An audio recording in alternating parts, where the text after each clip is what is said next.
ગુજરાત વિધાનસભા સંકુલમાં ઉત્સાહના રંગો સાથે ઉછળ્યા હોળીના રંગો. વિધાનસભા અધ્યક્ષ, મુખ્યમંત્રી, ગૃહમંત્રી સહિત મંત્રીઓ અને ધારાસભ્યોએ ઉજવી હોળી.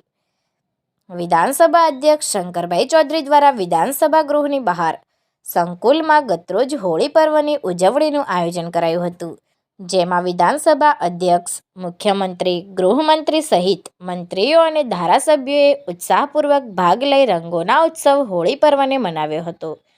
આદિવાસી સંગીત નૃત્ય સાથે ઉજવાયેલા આ હોળી પર્વની ઉજવણી પ્રસંગે સૌ કોઈએ એકબીજાને પ્રાકૃતિક રંગોથી રંગીને એકબીજાને હોળી ધૂળેટી પર્વની શુભકામનાઓ પાઠવી હતી.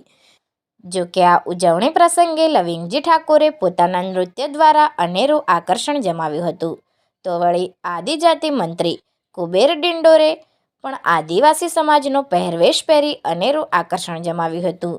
મુખ્યમંત્રી ભૂપેન્દ્ર પટેલ અને ગૃહમંત્રી હર્ષ સંઘવી પણ પોતાના માથે રૂમાલ બાંધીને આગવી અદામાં જોવા મળ્યા હતા. અનેરા ઉત્સાહ અને અનેરા માહોલ વચ્ચે વિધાનસભા સંકુલમાં પ્રાકૃતિક રંગોની છોડો સાથે ભાજપના તમામ ધારાસભ્યોએ હોળી પર્વને ઉજવી આનંદ વ્યક્ત કર્યો હતો.